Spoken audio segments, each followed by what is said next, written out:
Welcome back to the Tool World podcast. I'm your host, David Jew, and I'm here with Master Jew. How are you doing today, Mr. Jew? Doing pretty well. Pretty good? Yeah. All right. It's another sunny day. It is another sunny day. Getting a little warm out here. Yeah. And not really, actually. It's kind of cold today. Yeah. Still need a jacket. Yeah. It's May. It's kind of weird. It's not summer yet. Yeah, not yet. Anyways, today we're going to be talking a little bit about striking tools. And I guess that kind of goes back to distances you are from your opponent too. So why don't we cover all of that? All that good stuff. Oh. You know, there's just a lot to cover. Is there? I don't know. We're always struggling to come up with podcast ideas. No. Yeah, we just need some of you guys to send us a little question so we can talk about it. But we appreciate, sometimes you guys leave us a comment and we'll read it, but sometimes forget to respond. But we've read them. We have, and we appreciate it. Might be a few weeks later. That is true too. Yeah. David, did you see that comment? Yeah. That's really cool. Yeah. Anyway, different attacking tools or even blocking tools, right? Mm-hmm. But the tools that we use, and as you mentioned earlier, we've got different ranges, right? I kind of think of you got the kicking range, you got the hand range, you got the close range, like elbow range. You might even get the range where you're using your shoulders or your hip or your head. So those ranges, and obviously different situations brings up certain things. Yeah, elbows, knees, those are great techniques, especially like in self-defense, because you're close. Now, I kind of think of it like that, and because I don't think that self-defense, there's all different scenarios, right? But if you've got the range or you're in kicking, could an option have been better just to get out of there, run? Well, I don't know. You said that you had a student who had a knife pulled on them.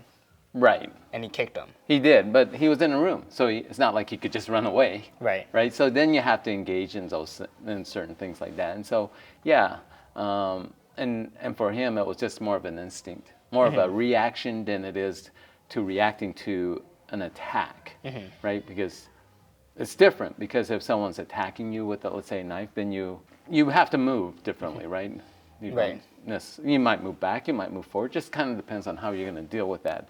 Right. In his case, the guy pulled out a knife and he just kicked him, and so that was it, right? Right. So that's your kicking range. So, and I kind of sometimes I think a lot about you're not just paying attention, and the person is relatively close, so they grab you or something. And you have to respond to that. And so that range is pretty close in some ways. Okay. Right? But when we talk about punching with the fist or hands, hand techniques, foot techniques, whatever it is, do we use different attacking tools? And I think you do. I think for instance, if you were in a situation and you had to punch somebody, is it a good idea to use your fist? In sparring we punch. Right? Is it different than when you're hitting somebody hard? Right? When you have to actually defend yourself, right? And that's kind of a good point about, should students break boards with their hands? Because you have to put in a lot of energy, a lot of effort, a lot of power in order to break boards or tiles. And so children are growing, so can that affect maybe their growth plate? Could it fracture their hand? The answer is yes, it can. Right. So you have to be a little bit careful about those things. And generally, we don't like our younger students to use their hand too much, knife hand a little bit more than a punch, just because you really have to condition the hands or the attacking tools, blocking tools, in order to be able to withstand the kind of punishment that you're going to put it through. So if I'm in a self-defense situation, should I punch him? We do that all the time in sparring. Should I do that? I would say no, unless you condition the fist. You have to make that fist strong. And so a better tool, instead of punching with the forefist, I might be using the open fist, where you're using more of the bottom part of your palm. I mean, look at how many times people get into a fight and they broke their hand. Right. Even in boxing, they break their hand because they give it a lot of effort.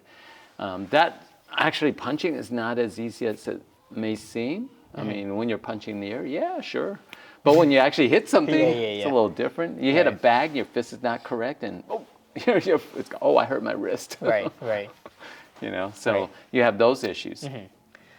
But yeah, you have to condition the attacking tool. So different attacking tool for different reasons, right? Okay, well, kind of going along that same point, would you say you prefer like a side piercing kick over a turning kick? For what purpose? In self-defense, right? Because, well, unless you're like super conditioned on the turning kick, you might have like, you get a lot of the clash shins. You might get an elbow right to where they block it. Yeah, for a self-defense, you know, I think it depends on opportunity. I mean, why do we do certain techniques, right? It reminds me of this time where it reminds me of this time of a senior instructor.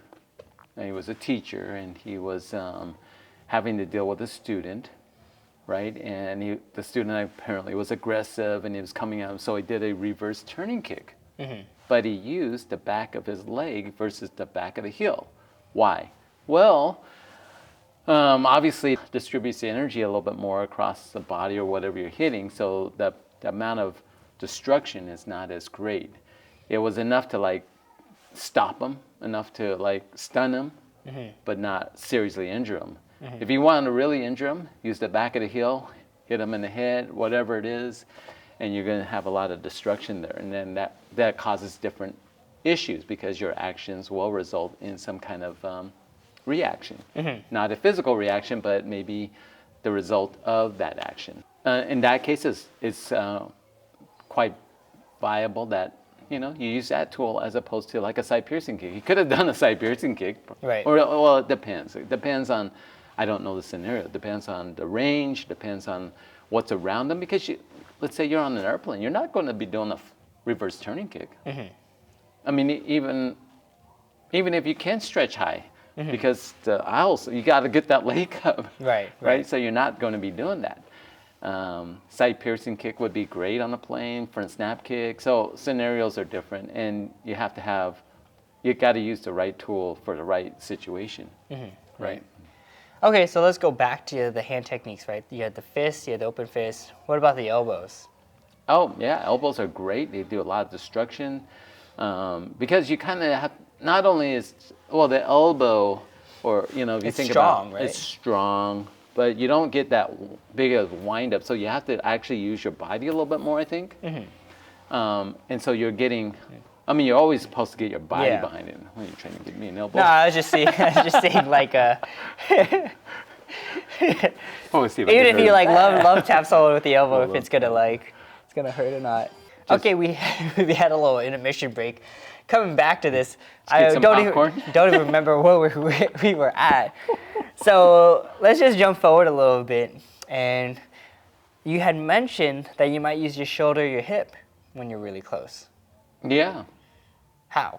What are we talking about here? What are you envisioning? I don't know if I want to say these kind of things. Have you ever been like hit in the leg on the side of the, you know, there's a little pressure point and you can kind of like numb it a little bit. Yeah, kids in middle school do that all the time. all the time. They like to knee each other. Knee each other, right? Well, you know, like if you did some sparring, you can kind of bump them.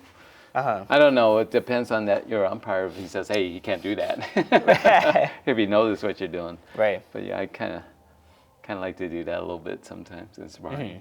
Okay. And yeah, it takes them out of the moment a little bit.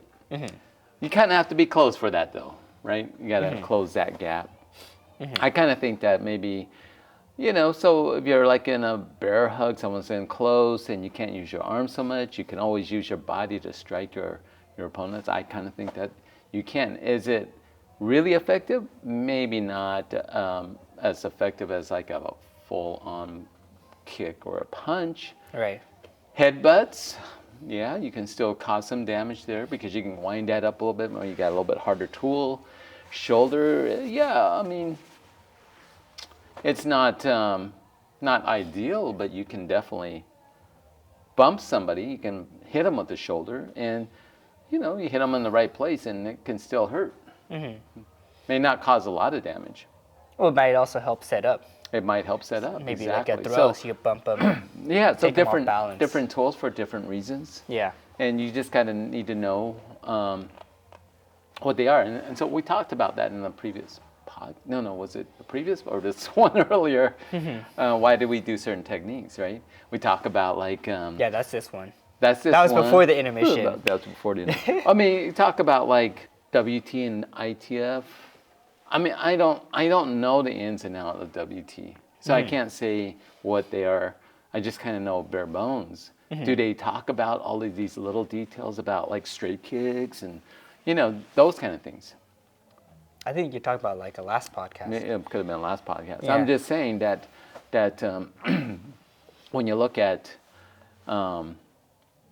self-defense or different ideas, right? It depends on scenarios, and all the martial arts schools are trying to teach self-defense, but are we covering all of the concepts? Because you do need to develop certain tools, because not every situation is the same, Right. right? So we should think about, if I'm in close, do I use my shoulder? How do I use my shoulder? Do I use my head? How do I use that? Do I use my mouth? Do I bite somebody? Or the knees or the hip or even the butt, whatever it might be? How does it play a part? Can it play a part? Sometimes it can, and sometimes it just doesn't ever come up, right? But you want to have those tools. And I think it's a disservice for us anyway, that we do not share this information and that we don't help our students understand all of the different ways of doing certain things, so that in the event they ever had to use it, that it's not foreign to them, right? Right. It's easy, it's like shooting, Can you just pick it up and shoot? Yeah, you can. Is it effective? It depends on who you are. It depends on how good you are. I mean, Right. I'll tell you, it's not as easy as people think, Yeah. right? He's not a good shot. Don't say that. Shotgun works perfect. Anyways, let us know your thoughts on distance and attacking tools. As always, don't forget to be safe. Keep training. And we'll see you guys next time. Take one.